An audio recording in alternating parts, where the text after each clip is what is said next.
Hey guys, welcome back. This is how to change the font size on a ConvertKit forms. So guys, first just simply click on grow over here on the top left and go for landing pages and forms.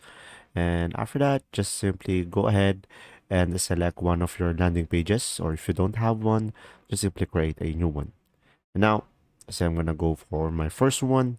And in order for you to change the font size into your ConvertKit forms, just simply select your text, as you can see over here, and a pop-up will show up, and you should be able to see this T icon over here, which stands for text.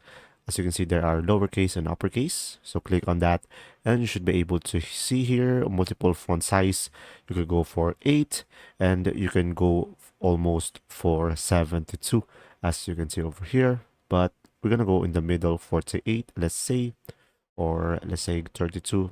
And from here, you should be able to change your font size. So guys, it will be the same process on everything.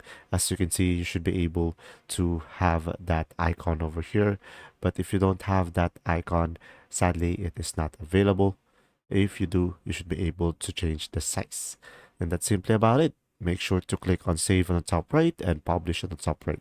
And there you go. If this video was helpful, please like and subscribe, and thanks for watching.